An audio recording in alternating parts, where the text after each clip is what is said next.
അങ്ങനെ പോർച്ചുഗലും ലോകകപ്പിൽ നിന്ന് പുറത്തായി. പ്രീ ക്വാർട്ടറിൽ സ്പെയിൻ ആ, ഏകപക്ഷീയമായ ഒരു ഗോളിനാണ് പോർച്ചുഗലിനെ പരാജയപ്പെടുത്തിയത്.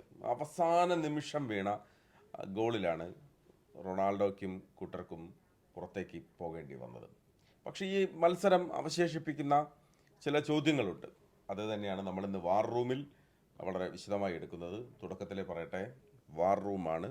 കളി വളരെ വിശദമായി വിശകലനം ചെയ്യുകയല്ല ഞങ്ങളുടെ ലക്ഷ്യം. സ്വാഭാവികമായിട്ടും ഇന്ന് വലിയ സങ്കടമുള്ള ഒരു ദിവസമാണ്. 24 മണിക്കൂറിനിടെ രണ്ട് ഇതിഹാസ താരങ്ങളാണ് ഒരു പക്ഷേ അവസാന ലോകകപ്പ് കളിച്ച് പുറത്തേക്ക് പോകുന്നത്. ഇന്നലെ നെയ്മർ ആയിരുന്നെങ്കിൽ ഇന്ന് ക്രിസ്ത്യാനോ റൊണാൾഡോ. ഹരി, ആ, ഇങ്ങനെ ഒരു പടിയിറക്കമായിരുന്നോ റൊണാൾഡോയ്ക്ക് നൽകേണ്ടിയിരുന്നത് എന്ന് ചോദിച്ചാൽ? തീർച്ചയായും അല്ല എന്ന് തന്നെ പറയേണ്ടി വരും. റൊണാൾഡോ കൂടുതൽ അർഹിച്ചിരുന്നു. ഇപ്പോൾ നേരത്തെ പറഞ്ഞ പോലെ നെയ്മർ പടിയിറങ്ങി, ഇപ്പോൾ ക്രിസ്ത്യാനോ റൊണാൾഡോ പടിയിറങ്ങുന്നു. അപ്പോൾ ഒരു യുഗത്തിൻ്റെ അവസാനം ഇങ്ങനെ നടന്നുകൊണ്ടിരിക്കുകയാണ്. ഇനിയിപ്പോൾ ലയണൽ മെസ്സി മാത്രമാണ് അതിൽ അവശേഷിക്കുന്നത്. എത്ര ദൂരം പോകും നമുക്കറിയില്ല. പക്ഷേ മെസ്സിയും കൂടെ പടിയിറങ്ങി കഴിഞ്ഞാൽ ഈ ഒരു ജനറേഷൻ കംപ്ലീറ്റ്ലി അവസാനിക്കുകയാണ്. അപ്പോൾ അത് ഫുട്ബോളിനെ സംബന്ധിച്ച് വലിയ നഷ്ടമാണ്, ഫുട്ബോൾ ആരാധകരെ സംബന്ധിച്ച് വലിയ നഷ്ടമാണ്. പിന്നെ ഈ മത്സരത്തിലേക്ക് വരുമ്പോൾ എനിക്ക് തോന്നുന്നു പോർച്ചുഗൽ ഈ ടൂർണമെൻറ്റിൽ കളിച്ച മത്സരങ്ങൾ വെച്ച് നോക്കുമ്പോൾ കമ്പാരിറ്റീവ്ലി നല്ലൊരു മത്സരമാണ് ഇന്ന് കളിച്ചത്. പക്ഷേ ഈ പറഞ്ഞ പോലെ ഫൈനൽ തേർഡിലേക്ക് പന്തെത്തുന്നില്ല എന്നുള്ളൊരു പ്രശ്നം നിരന്തരമായി നമ്മൾ പറയുന്നുണ്ടായിരുന്നു. അത് ഇന്നും നമ്മൾ കണ്ടു. ഈ പറഞ്ഞ പോലെ ബ്രൂണോ ഫെർണാണ്ടസ് എന്ന് പറയുന്ന ഒരു പ്ലെയർ, അദ്ദേഹം പ്രീമിയർ ലീഗിലൊക്കെ കളിക്കുന്നതിൻ്റെ ഒരു നിഴൽ മാത്രമാണ് ഈ ലോകകപ്പിൽ നമ്മൾ കണ്ടത്. അദ്ദേഹം വളരെ നിരാശപ്പെടുത്തി. അദ്ദേഹത്തെ പോലെ ഒരു ടീമിൻ്റെ നെടുന്തൂണായി മാറേണ്ട ഒരു മിഡ്ഫീൽഡറുടെ ഭാഗത്തു നിന്നുണ്ടാവുന്ന വളരെ മോശം പ്രകടനമെന്ന് തന്നെ എടുത്തു പറയണം. ആ ഒരു പ്രകടനം തന്നെയാണ് പോർച്ചുഗലിന് വിനയാവുന്നത്. ഒപ്പം തന്നെ വിറ്റീനിയ, ജാവോ നെവസ്, അങ്ങനെ നിർണായകമായ ചില താരങ്ങൾ ഇവർക്കുണ്ട്. പക്ഷേ ഈ പറഞ്ഞ പോലെ ഈ താരങ്ങളുടെ ഭാഗത്തു നിന്നുണ്ടാവുന്ന ഏറ്റവും മോശം പ്രകടനം തന്നെയാണ് ക്രിസ്ത്യാനോ റൊണാൾഡോ പോലെ ഒരു പ്ലെയർ മുന്നിൽ നിൽക്കുമ്പോൾ അദ്ദേഹത്തിലേക്ക് നിരന്തരമായി പന്തെത്താത്ത പ്രശ്നം.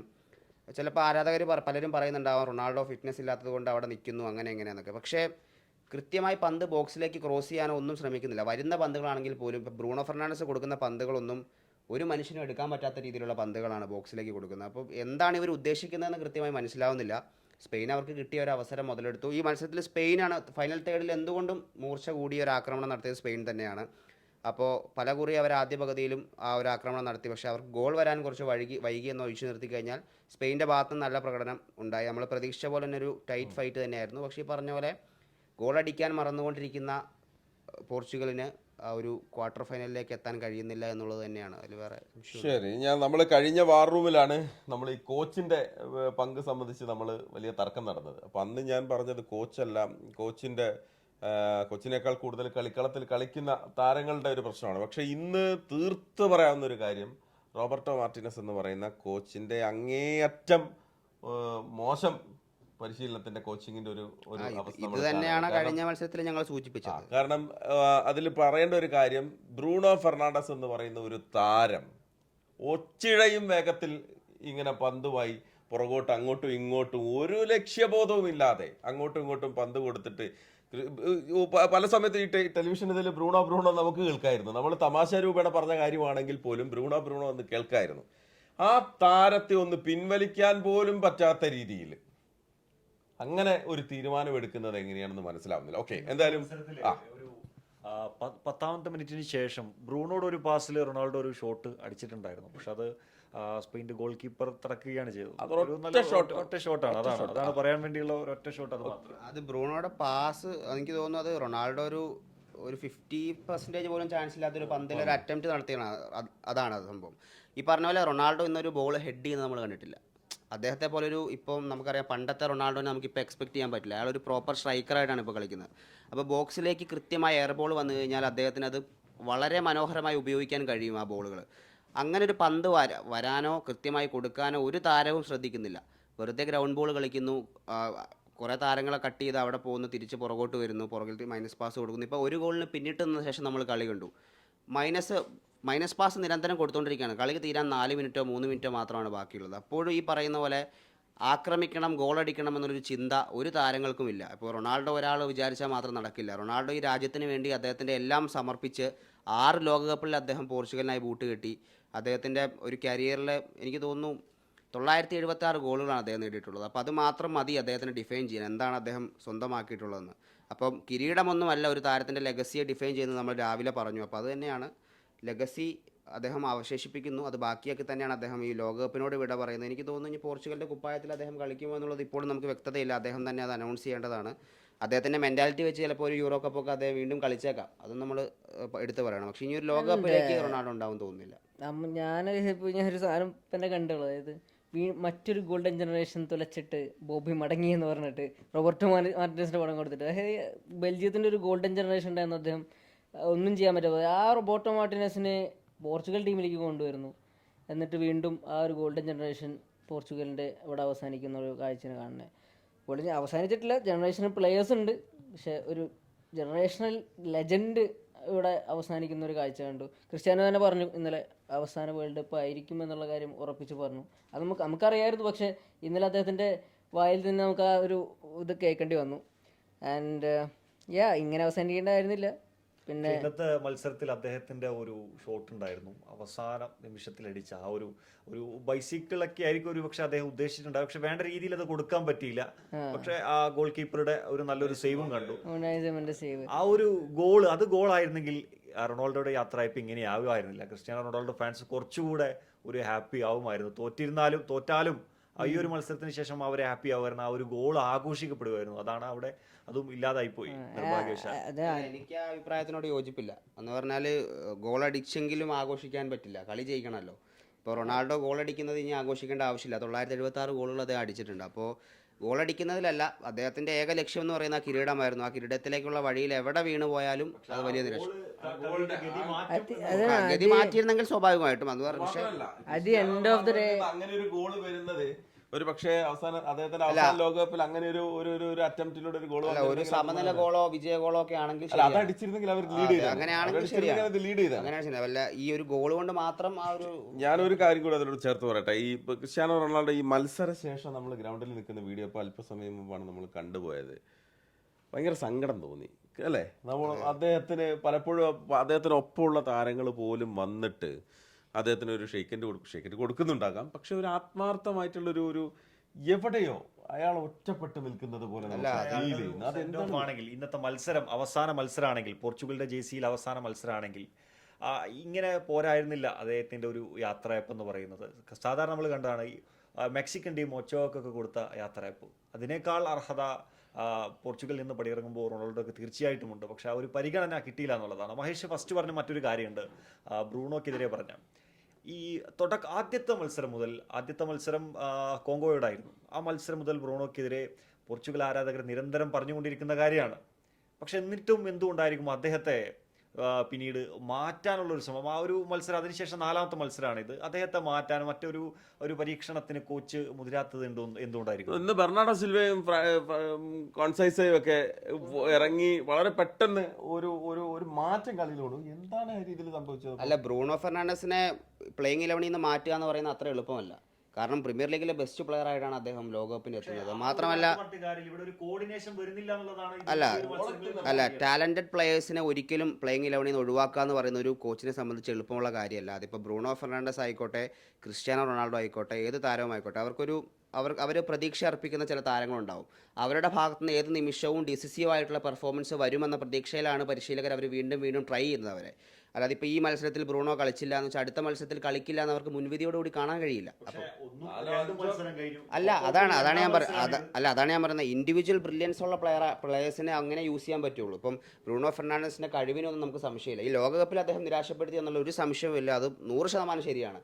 പക്ഷേ ഈ പറഞ്ഞ പോലെ ഇപ്പോൾ നെയ്മർ ജൂനിയർ ഒരു 3 മത്സരത്തിൽ, അല്ലെങ്കിൽ ലയണൽ മെസ്സി ഒരു 3 മത്സരത്തിൽ ഗോളടിച്ചില്ല എന്നുണ്ടെങ്കിൽ ലയണൽ മെസ്സി ആയിരിക്കില്ലല്ലോ. അങ്ങനെയല്ല, അയാളെ പൂർണ്ണമായും ആദ്യ ലെവലിൽ നിന്ന് ഒഴിവാക്കണം എന്നല്ല, അയാളെ വലിക്കാൻ പറ്റുന്ന സമയത്ത് അല്ല, കഴിഞ്ഞ മത്സരങ്ങളിലൊക്കെ വലിച്ചിരുന്നല്ലോ. കഴിഞ്ഞ മത്സരത്തിൽ ഫുൾ ടൈം കളിച്ചിട്ട് അല്ല, ഈ മത്സരത്തിൽ അവർ വിറ്റീനിയനെയാണ് വലിച്ചത്.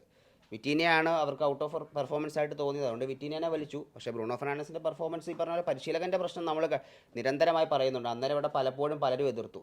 പരിശീലകന്റെ ഭാഗത്ത് കൃത്യമായ വീഴ്ചയുണ്ട്. കാരണം ഒരു പ്രോപ്പർ ടാക്ടിക്സ്, ഇത്രയും നല്ലൊരു സ്ക്വാഡിനെ വെച്ചിട്ട് അവരുടെ ഏറ്റവും വലിയ ശക്തി കേന്ദ്രം എന്ന് പറയുന്നത് അവരുടെ 2 വിങ് ബാക്സും അവരുടെ വേഗതയേറിയ വിങ്ങേഴ്സുമാണ്. അവരെ യൂസ് ചെയ്യാൻ ഈ ടൂർണമെൻറ്റിൽ കഴിഞ്ഞിട്ടേ ഇല്ല എന്നുള്ളതാണ് സത്യം. വെറുതെ മിഡ്ഫീൽഡിൽ ബോൾ റൊട്ടേറ്റ് ചെയ്യുകയോ സർക്കുലേറ്റ് ചെയ്യുകയോ ചെയ്ത് കഴിഞ്ഞാൽ കളി വരില്ല.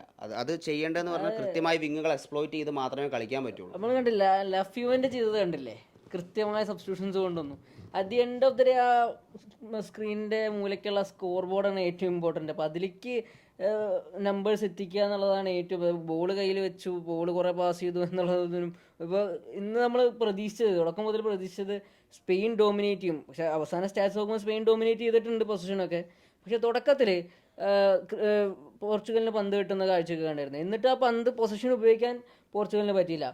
പിന്നെ ഈ ഫുൾ ബാക്സ് ആയാലും ഈ ന്യൂനോ മെൻഡസിൻ്റെ പരിക്ക് അവിടെ എടുത്ത് പറയേണ്ടതാണ്. ന്യൂനോ മെൻഡസിൻ്റെ പരിക്കില്ലായിരുന്നെങ്കിൽ ന്യൂനോ മെൻഡസ് കുറച്ച് അറ്റാക്കിംഗ് ആയിട്ട് കളിച്ചേനെ.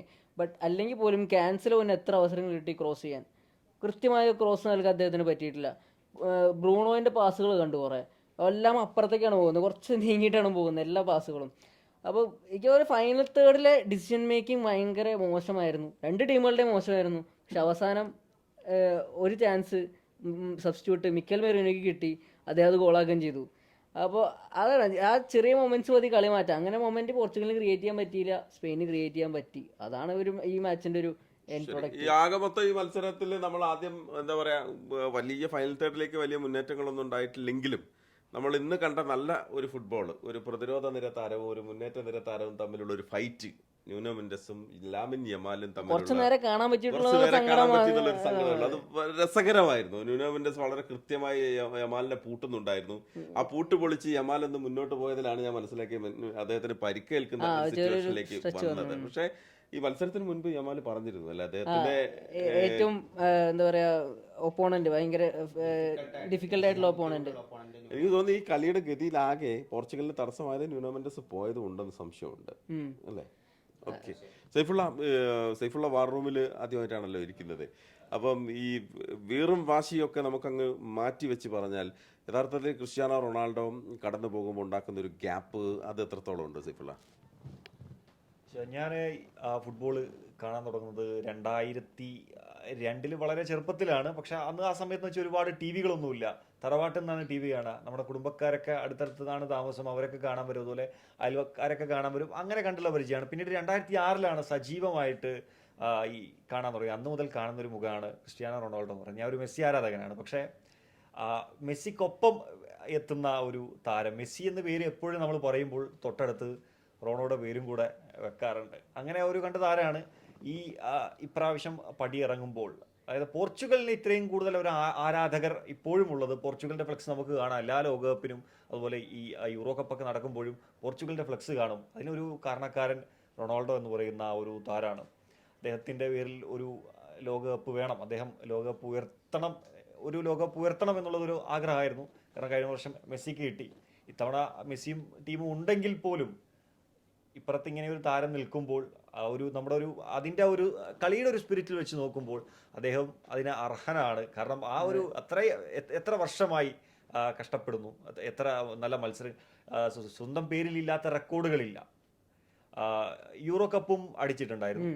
ഈ ഒരു കാര്യം മാത്രമാണ്, ഒരു ലോകകപ്പ് എന്നുള്ള ഒരു സ്വപ്നം മാത്രമാണ് അദ്ദേഹത്തിന് ഉണ്ടായിരുന്നത്. അതിന് വേണ്ടിയിട്ടാണ് ഈ 41ാമത്തെ വയസ്സിലും അദ്ദേഹം കളത്തിലിറങ്ങിയത്. അവസാന ശ്രമമായിരുന്നു. ആ ഒരു ശ്രമം വലിയൊരു വിജയം കണ്ടില്ല എന്നുള്ളത് ഒരു ഫുട്ബോൾ ആരാധകൻ എന്ന നിലയിൽ ഒരു വിഷമമുണ്ട്. ഞാൻ ആഗ്രഹിച്ചത് അല്ലെങ്കിൽ കരുതിയത് സെമി ഫൈനലിൽ വരാൻ സാധ്യതയുള്ള ടീമും പോർച്ചുഗലും ഫ്രാൻസും അതുപോലെ ബ്രസീലും അർജന്റീനയും, അത് നല്ലൊരു മത്സരമായിരിക്കും.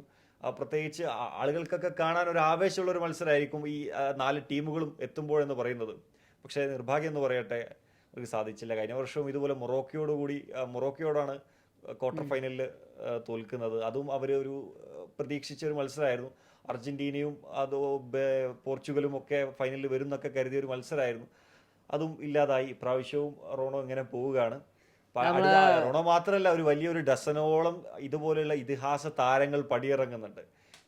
ഇപ്പം ഈ ഒരു സീസണോടുകൂടി മെസ്സി പടിയിറങ്ങും. നേരത്തെ മാനുവൽ നോയർ ഇറങ്ങി, അതുപോലെ നെയ്മർ ഇറങ്ങി, ഒച്ചാവോ ഇറങ്ങി. ഇനിയും നിരവധി താരങ്ങളുണ്ട്. മോഡ്രിച്ച്, ആ ഒരു മനോഹര ഒരു കാഴ്ച എന്ന് പറയുന്നത് ഈ മോഡ്രിച്ച്, അതായത് നമ്മുടെ ക്രൊയേഷ്യയും അതുപോലെ പോർച്ചുഗലും തമ്മിലുള്ള കഴിഞ്ഞ നോക്കൗട്ടിലെ ആ ഒരു മത്സരം, അത് നല്ലൊരു മത്സരമായിരുന്നു. മാത്രമല്ല അതിനുശേഷം റോണോ പോയി മോൺട്രിച്ചിനെ കണ്ട് ആശ്വസിപ്പിക്കുന്ന, കെട്ടിപ്പിടിക്കുന്ന ഒരു കാഴ്ചയുണ്ട്. പക്ഷേ നിർഭാഗ്യം എന്ന് പറയട്ടെ, ഇന്നത്തെ മത്സരത്തിന് ശേഷം റോണോയുടെ അടുത്തേക്ക് ആരും വന്നില്ല എന്നുള്ളത് സങ്കടം തന്നെയാണ്. ആ ടണലിൽ കൂടെയുള്ള നടത്തമുണ്ടല്ലോ, നമ്മൾ ആ കാഴ്ച നമ്മൾ കഴിഞ്ഞ ലോകകപ്പിലും കണ്ടതാണ്. ആ ടണലിൽ കൂടെ കണ്ണീരോടെ നടന്നു വരുന്ന ക്രിസ്ത്യാനോയുടെ ആ കാഴ്ച, വീണ്ടും അത് കാണേണ്ട അവസ്ഥ വന്നു നമുക്ക്. ഇന്ന് പക്ഷേ ഉള്ളിലുള്ള സങ്കടം അദ്ദേഹം ഒതുക്കി പിടിക്കാൻ പരമാവധി ശ്രമിച്ചു, പക്ഷേ നടന്നില്ല എന്നുള്ളതാണ്. 2022 നമ്മൾ പൊട്ടിക്കരയുന്ന റോണോനെയാണ് കണ്ടത്. പക്ഷേ ഇന്ന് അദ്ദേഹം കണ്ണീരണിഞ്ഞെങ്കിൽ പോലും അദ്ദേഹത്തിൻ്റെ ഉള്ളിലുള്ള വിഷമവും ഭാരവും ഒക്കെ അദ്ദേഹം അടക്കി പിടിക്കാൻ ശ്രമിച്ചു. പക്ഷേ അറിയാലോ, ഇത്രയും ഒരു ഫുട്ബോളിൻ്റെ എന്താ പറയുക, എല്ലാം നേടി ഫുട്ബോളിൽ ഒരു അതികായനായി വാഴുമ്പോഴും ലോകകപ്പ് എന്ന സ്വപ്നം ബാക്കിയാകുകയാണ്. അപ്പോൾ അതിൻ്റെ ഒരു വിഷമം എന്തായാലും ഉണ്ടാവും. അതായത് മെസ്സി ഫുട്ബോൾ കംപ്ലീറ്റ് ചെയ്തു എന്ന് നമുക്ക് പറയാം.